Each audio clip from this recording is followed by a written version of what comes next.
anytime somebody runs their own business, then you must be willing to deal with failure.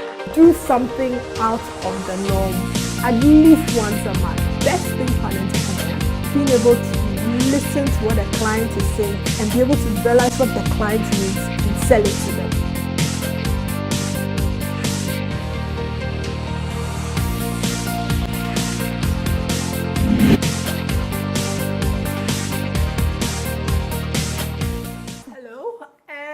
Welcome to the Ethel Cofie Startup School with Ethel Cofie. I hope you've had a good week. It's Thursday, so excited about the week coming to an end. Unfortunately for us entrepreneurs, I don't know that works, but we can think of the illusion of Friday and we get a chance to rest. For the first-time viewers, you're welcome. For those that are coming back, second, third, fourth time, you're welcome. We're excited to have you. We're glad that you're learning and coming back and relearning. For the first-timers, here's just to give you a little idea of what the Ethel Cofie Startup School is not, before I tell you what it is. It is not a motivational program or show that talks about you can do it, you can be an entrepreneur. This is an actual practical MBA, sort of an MBA in entrepreneurship. Over the next 6 months, if you stick and stay with us and you work with us for every week on all the things you teach, you'll find that as an entrepreneur, you will have learned more, or as somebody who is sitting in the office right now who has a corporate job that is really thinking, okay, should I make the jump or not? You would have learned enough to either help you make the jump or at least start on your journey to entrepreneurship. So it's not a feel-good show about what it takes. This is a real show about what you have to do in order to run a business. I wanted to acknowledge we had a winner. So every week we give out a book. Last week we gave out, I think, a book on collaboration. So it's a Harvard Business Review on collaboration.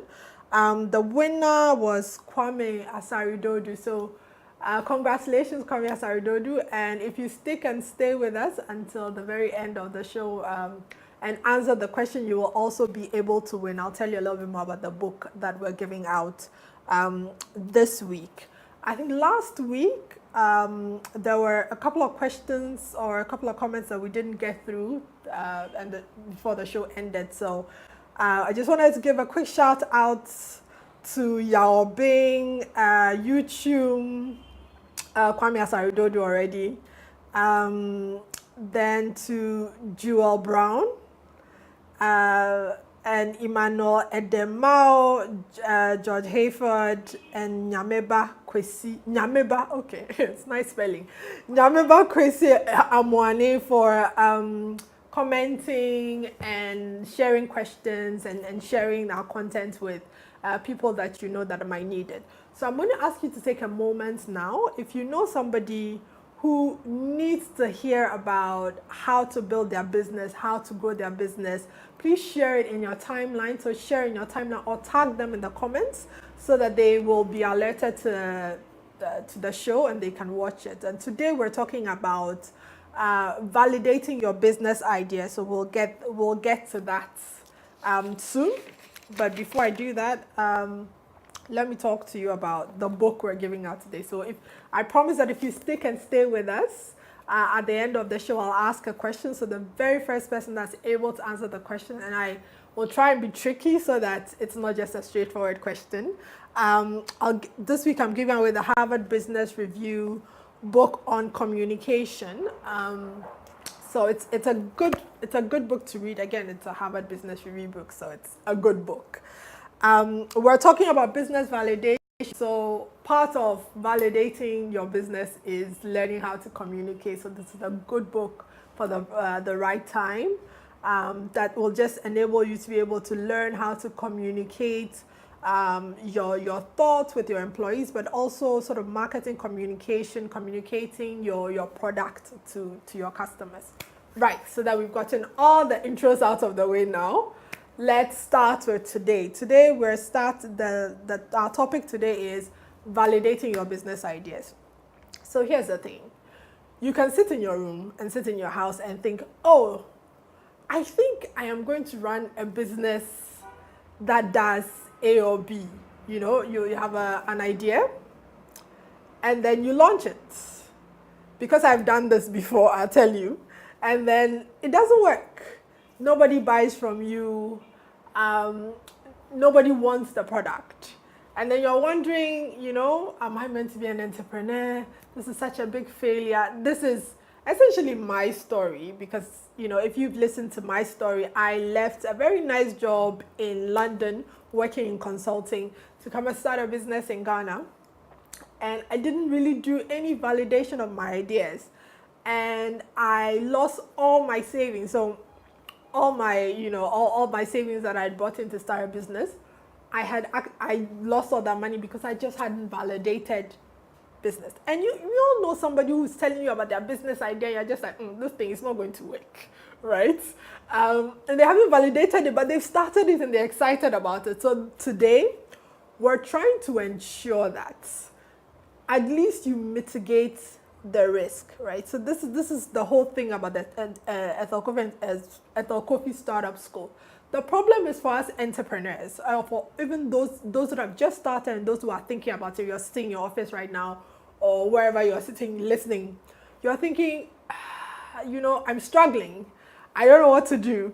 And this is the reason why I have the Ethel Cofie Startup School. It's part of it is just from my journey of being an entrepreneur and thinking, I really wish I had some sort of coach, some person that had been there before, who's done it before, that can at least give me, some sort of guidelines. Because sometimes you're stuck and, there are 10 decisions and you don't know which is the right decision. So this is what we're here today for. And the aim is that we're going to reach at least 10,000 African entrepreneurs. It helps grow and scale 10,000 African entrepreneurs. So I'm hoping you're one of them. So let's go.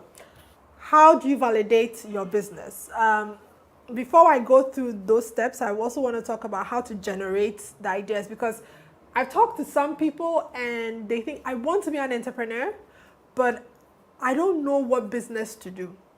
Now, if you're typically in Africa, there's a lot of buy and sell, right? So you can go to China and go and bring goods and come and sell. That's fine. You don't need to validate that. As long as somebody else is selling it here and you get your distribution right, you can do that. But if you want to build out a service, a consulting business, product manufacturing, in order to know what people need, right? So every type of business meets a need, whether you're meeting a need for a business or even the games you play on your phone. Do you know what the games on the games on your phone meet?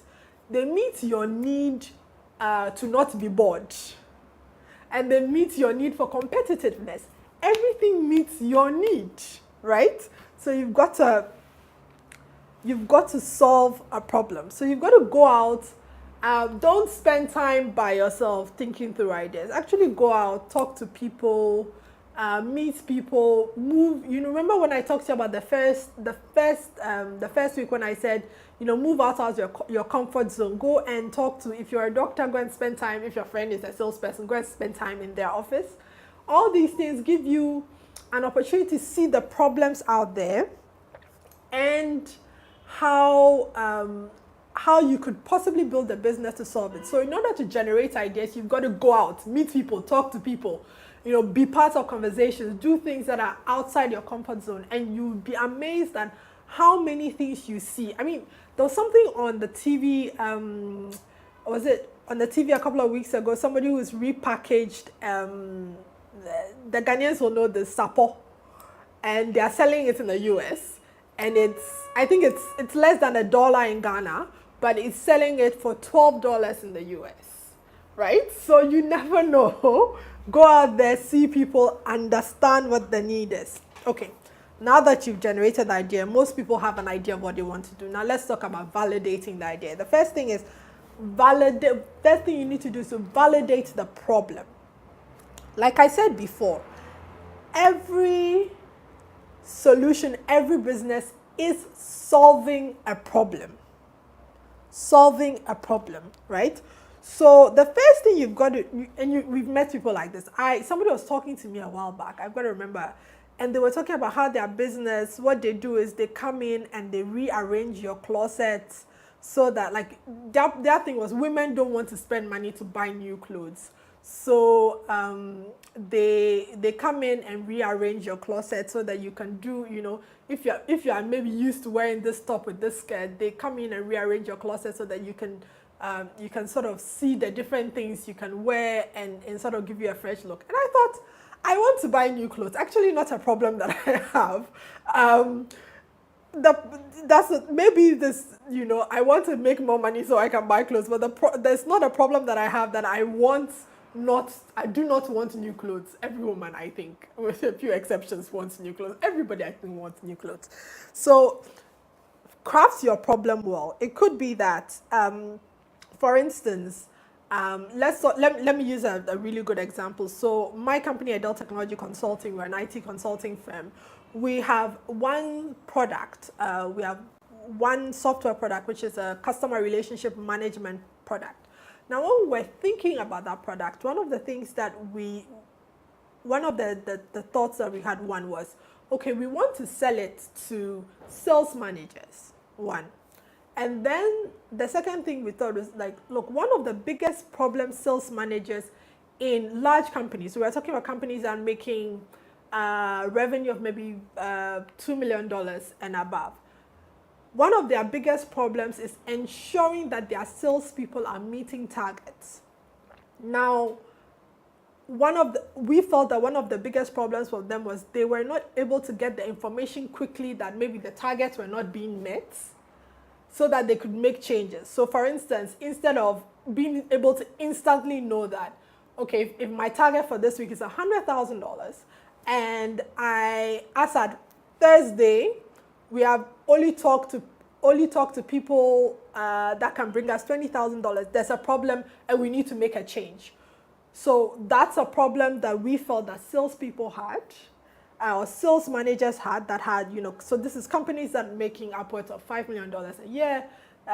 This is a problem they had. The sales managers in those companies that have large group of salespeople had. Okay, so what did we do? We wanted to validate the problem.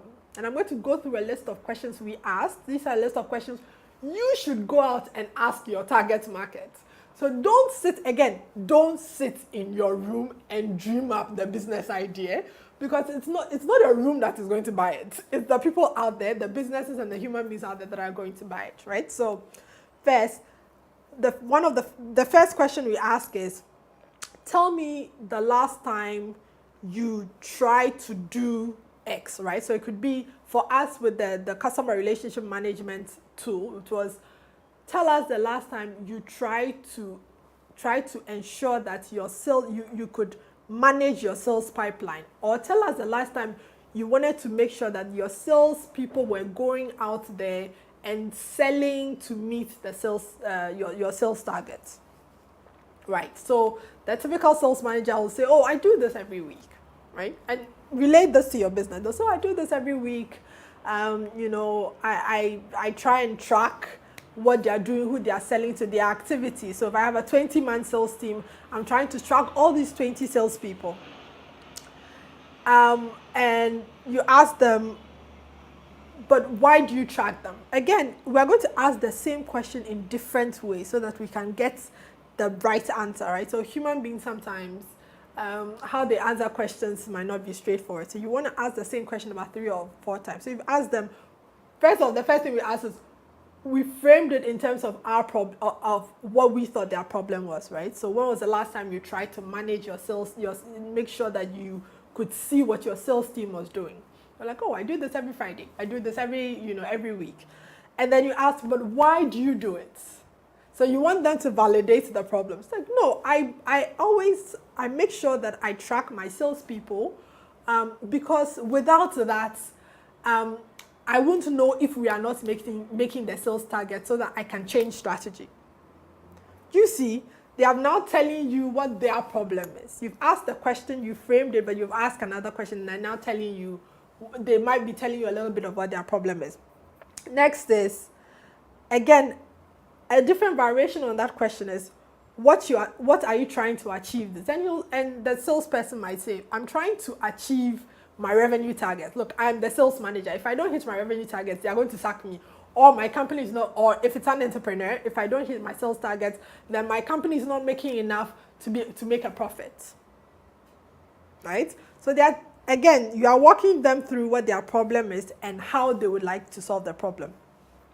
Now, then the question is, how have you tried to improve the next question is, how have you tried to improve X? So how have you tried to improve the way in which you manage your salespeople? They'll say, oh, maybe every Friday I let all my salespeople put their activities on an Excel sheet.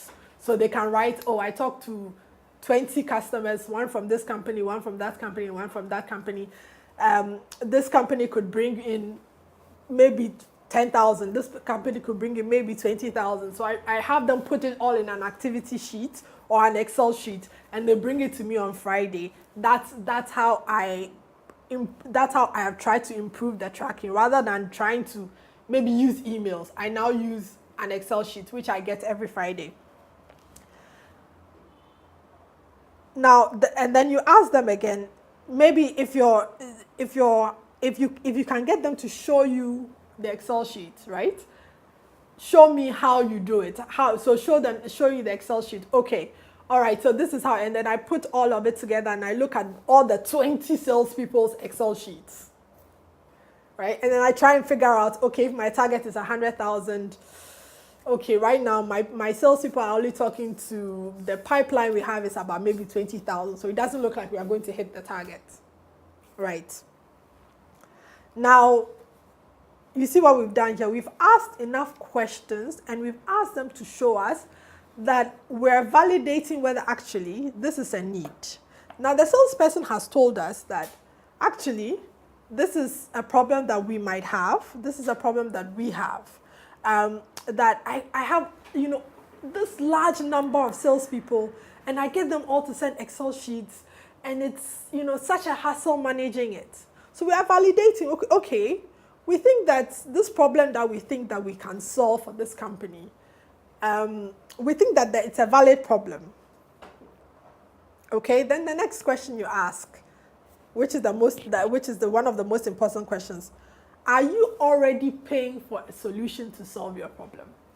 It's like, oh, we have, the salesperson can say, oh, we have Excel, and we pay a license for Excel, so that's what we're doing. So what have you done in this conversation? And usually, I would say to you, talk to about 10 or 15 people. Even if it is you're building for, if you're not building for a business and you're building for a typical, just a person, go and talk to 10 or 15 people and just try and get them to, rather than say, which is what most entrepreneurs do, where they say, okay, I have this solution. I have a piece of software that allows you to track all your sales processes and all your sales activities. So at every instance, you can tell what your salespeople are doing. And then the person said, it looks nice, right? That's what most entrepreneurs would do, rather than, the problem I want to solve is I want to enable sales, I want to enable salespeople, sales managers instantly get access to the sales activities of their team, so they can immediately tell if if their salespeople are not meeting targets, and change strategy so he can meet targets. Do you see?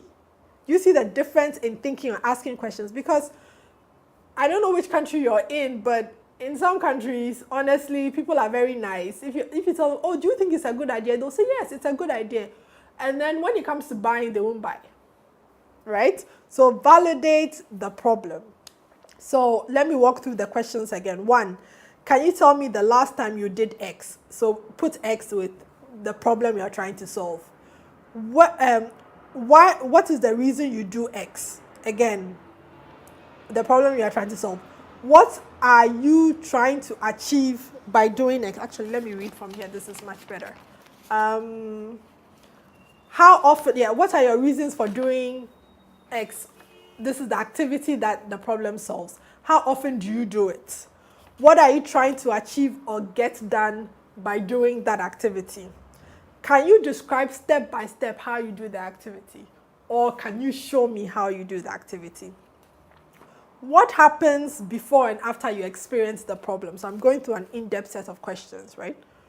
What don't you like about how you solve the problem. So now that the person says, I use an Excel sheet, what don't you like about using the Excel sheet? They say, I have to it's 20 people. I have to take all those 20 people and put it together in one Excel sheet. Okay. And then the 10th question, are you already paying for a solution to your problem, or what would you pay to have this problem tackled for you? Somebody says, it's not a big problem for me, so maybe $5, right? Somebody says, this is a huge thing for me. I mean, if I don't meet my sales targets, I might lose my job. So, it's worth $100,000, right? You've got to get the person to tell you how much it's worth to them. Because let me tell you something. Sometimes when people manufacture, especially in the manufacturing industry, they say, okay, this is my cost of manufacturing. Then they put, this is my markup cost. So they say my cost of manufacturing is $2. And then my markup is, maybe I put another $1.50. So I'm selling it at $3.50. But whatever it is you're selling is of so much value to the customer might even be willing to pay for $50. I'm a proponent of sell at the value of the product to the customer versus cost of production plus, increase, right? So if the value of what you're selling is $50 or $100 or $10,000 to that client, and your cost of manufacturing or your cost of doing business is $10, sell it for $100. Honestly, I'm a strong proponent of that. Sell based on value. Right, so we now have a list of questions on how to validate the problem. The next thing, which is a little bit tricky, is validating the customer. So normally, we have a target customer in mind, right? So you think, I want to sell, I want to start a car dealership, and I want to sell Hondas, right? And in my mind, my target market for the kind of person that buys Honda is somebody that has left school, has gotten his first job, and wants to drive a car. So that's where I'm going to target. Those are the people I'm going to target.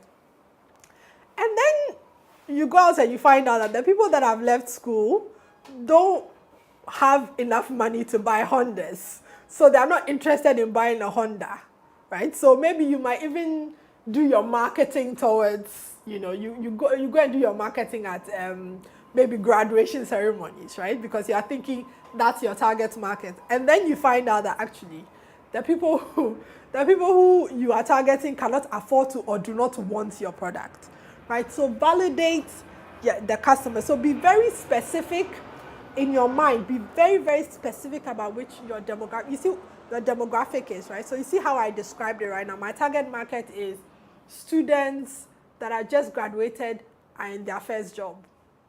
Be very clear, right? Even if you're making it up, at least be very clear in your mind. And then go and find out where those people are congregated. So if you're selling a baby product, right? So then it's where do people who buy baby products congregate? It might be the maternal health, whatever, at the clinic, or there might be some events that like parenting events. Those are where they are. Now go and ask them, right? So you have to validate that customer in order to ask them if the problem really exists for them. So go and find those customers and talk to them, right? Be very, very clear. I want to sell to, 45-year-old men that work in insurance. That's fine. I'm sure the insurance agency in your country has an insurance event you can attend and talk to 45-year-old men at insurance. Be very clear of who to sell.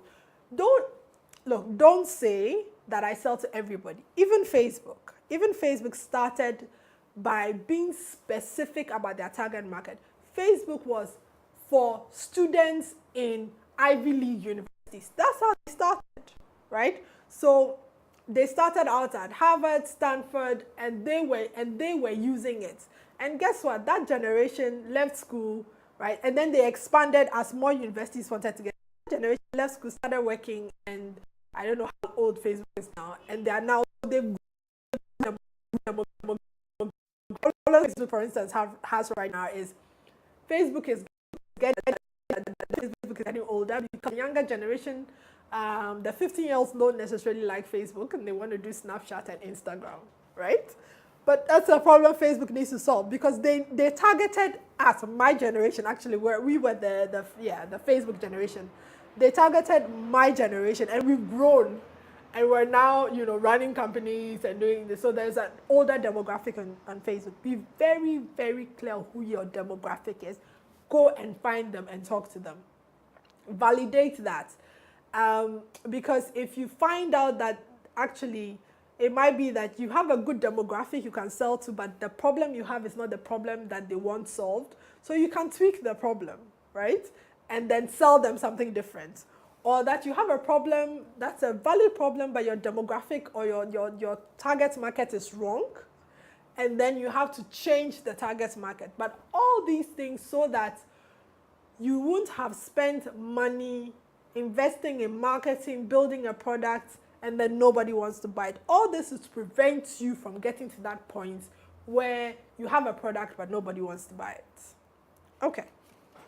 So if we are going with the analogy of the sales team, then it would be because I'm selling to sales managers, where would I go? I would go to,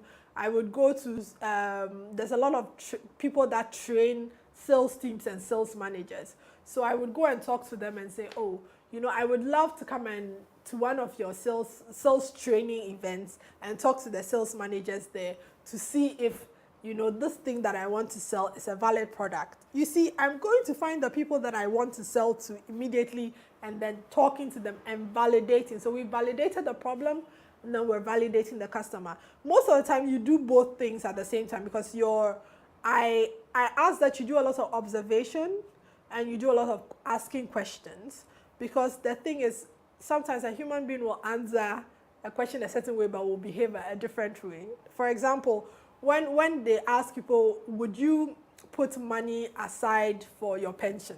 Most people say, yes, I want to put money aside for pension. But lots of people don't do it, right? So how human beings behave versus what they say, those are two different things. So you should do both. You should observe their behavior, which is why there's a question about show me how you do it, right?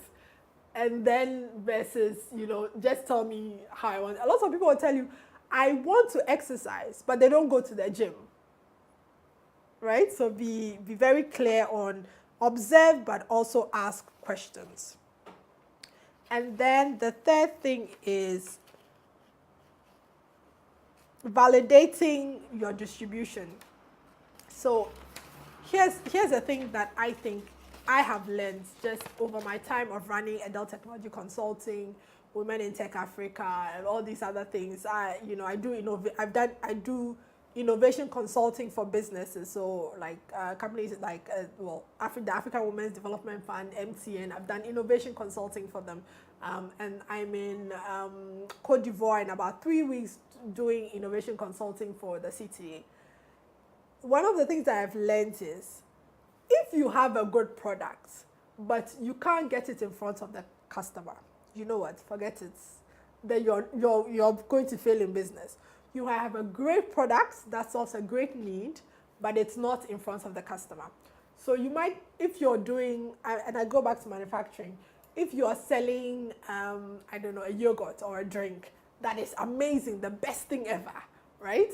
But it's not in retail shops, or it's not in a place where people can find it to buy, then, you're not going to make money.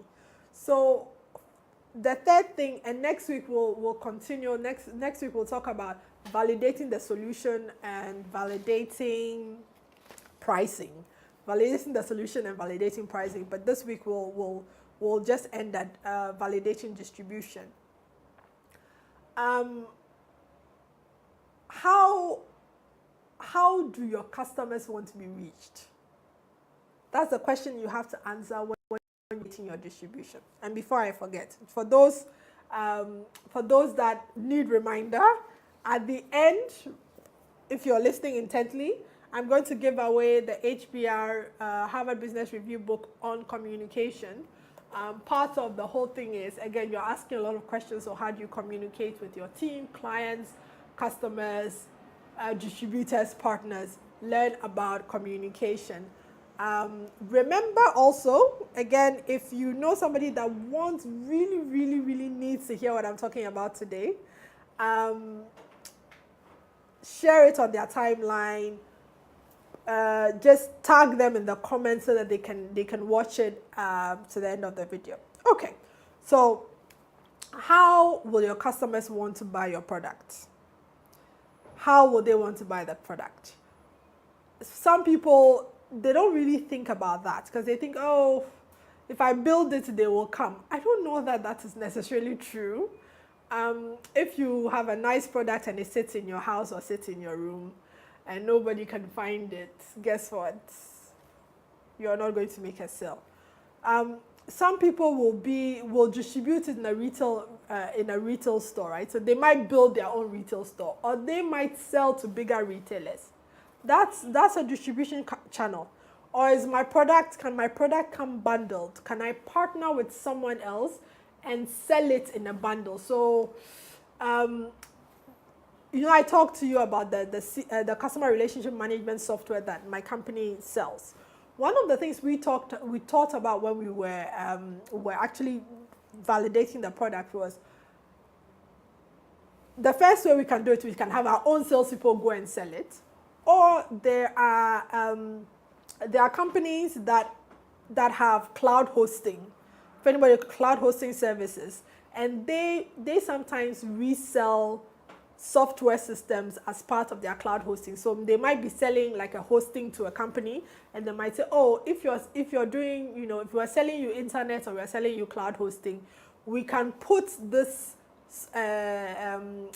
customer relationship management software and bundle it and sell it to you at cost, right? So we did go and talk to ISPs and companies like that could bundle our customer relationship management system, resell it to them, resell it to their current customers, and split the profits.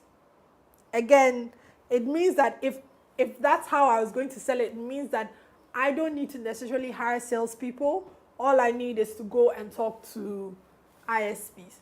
That is one way to distribute a product, right? One way to distribute the product. Or it could be, again, I'm going back to, is the product downloadable? If I'm selling maybe, I don't know, a training course, can I sell it as an e-training course, right? So it's downloadable, or you can do it online versus am I rather going to do a workshop and have people in a physical place? How are you going to deliver and distribute your service, your product, your sales? Something you have to think about. You have to ask yourself the kind of customers that you're targeting. Are they willing, for instance, if you're selling a training course, are they willing to come and be in one place and be physically trained, or they're really busy professionals and they would rather download it and learn on their own? Or would you rather do mobile-based learning, so you build a mobile app and they can do it on their own? How are you going to distribute? That's important. This is something that you have to go away and validate. You've got to talk to your customers and ask them. You've got to ask them which way is the most convenient for you. I mean, think about the telecom companies. Now, what would have happened if you have to buy your credit and your top up for your phone, if you always had to find a retail shop like a Vodafone or an MTN or a Vodacom or a Telcom retail shop and buy it? If that's what you had to do every time, you probably buy less. But they have distributors, right? So how have they sorted out their problem? They have distributors, and those distributors sell to tabletops. And they also have another channel, which is online, so you can also go and top up online, right? So instead of finding, say, a Vodafone shop and going to buy the top up, you can now buy it from the woman that sells oranges in front of your house. Distribution. They solve the distribution problem. So have distributors who then resell at a certain cost to the woman that sells oranges in front of your house so that you have quick access to it. Distribution. So you've got to ask yourself, what's the simplest and easiest way for people to get your product? Easiest, simplest way for people to get your product, and validate that. Are you going to use a wholesaler, right? So somebody, you sell it to somebody who sells it to smaller people. Are you going to use a retailer? Are you going to do a partner? Is it going to be part of a product? Are you going to sell it directly? Some people are going to say, no, we are an online channel. I'm just going to sell from online. So, or I sell by WhatsApp. So this is my phone number. WhatsApp me, I sell to you.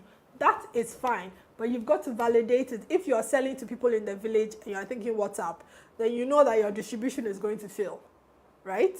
So there we go. So this week we've dealt with validating your business. The problem is usually I have a timer. So I don't have a timer, so I don't know if I've gone over the 30 minutes, but we'll wrap up soon.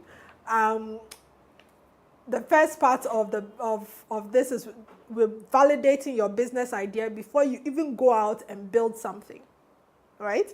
Go out and buy something, put money, validating if the business is going to be sold. Now, there's a caveat to what I'm saying. So not all businesses, the steps that I've described, not all businesses, it doesn't work for all businesses. So, for instance, if you're creating a new category of business, so you're creating a new industry. So, for instance, before the iPhone came out, right? iPhone created the industry, right? They created the whole app industry. They are the ones that started, we have a phone, a developer can build a mobile app, put it in a Play Store, you can, you put it in a store and you can download. They created that industry. If you're creating a new industry, most people don't understand or know it. So you can't use that path, right? Most of us are already working an existing industry. I work in technology, I work in leadership. So for those ones, if that's an industry that's pre-existing, the questions that I'm asking you to ask, those are easy. If you're creating a new industry, this is that is very, very different, and it takes more of a leap of faith. But I think that honestly, most of our businesses sit within some industry. And so this works for maybe 80-90% of the population. We're all in some sort of industry. It is just that the innovation is a little different. So validate your problem, validate your customer, validate your distribution channels. And next week, we'll talk about validating the solution, validating the pricing, validating the solution and validating the pricing, and we'll add more a little bit about it, because now that you know what the problem is, maybe your solution doesn't necessarily solve the problem well, right? Or that you might price something really high and the kind of customer you're trying to target doesn't want to spend that much on the solution. So we'll talk about that next week. I'll come to the question. For those of you that are interested, like I mentioned a few weeks back, where my foundation, Women in Tech Africa, is working with MTN, partnering with MTN Foundation for 3 years, where we're working. This is specific to Ghana. We're working in Ghana, across the regions in Ghana, to teach technology entrepreneurship. We start next week, Monday. So if you're interested, I know that the Accra event is full. We had something like over 100 applicants for Accra, and so and we could only pick 35. So, but we have Cape Coast and Tamale and Kumasi. Those applications are still available. So if you want, you can go to www.womenintechafrica.com/girl code and you can find out about it. Right. So I'm going to go and see if we have questions on the stream. So bear with me a second and we see if we can answer those questions. Okay, so here we go.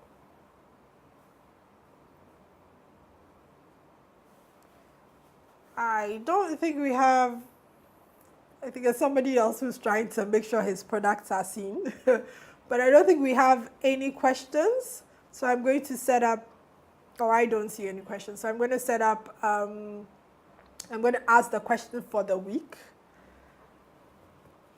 So that you will be just like, what's his name, Nana Dodu. Is it Nana? Kwame Asari Dodu. You'll be like Kwame Asari Dodu and win a book. So here's my question. My question is about, what are the questions? I mentioned the questions to ask on validating your distribution channel. What are the questions? If you're the first person to answer that question, you will win the HBR book on communications, and you can pick it up from the Pulse Ghana offices. Since we don't have any questions or comments, we're going to sign out for this week.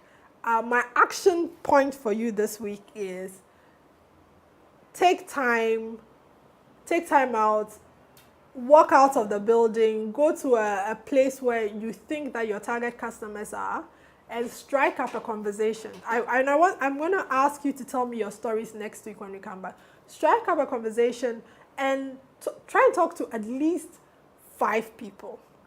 And don't tell them about your solution. Don't say, I built this business that does this and this and this. Actually try and ask them about the pain points you're trying to solve, the problem you're trying to solve. Use that list of questions that I gave you, and, you know, as you go, just slip those questions in and see if really the people that you're targeting are the people, the problem that you want to solve, it's a problem that really people have. So, it's over. I hope you learned a lot from it. I had a tough week. I'm looking forward to getting some rest this weekend and seeing you back here next week with your adventures. Adventures on how you are validating your problems. I know people have, there have been a couple of emails about maybe a WhatsApp group. I'm still thinking about it. So I'll think about it, putting a WhatsApp group together for the listeners. A few people have reached out. I'm still thinking about it. We'll see if there's something that I want to commit to doing. But enjoy the rest of your week, and thank you for joining us on the Ethel Cofie Startup School. Sell it to them.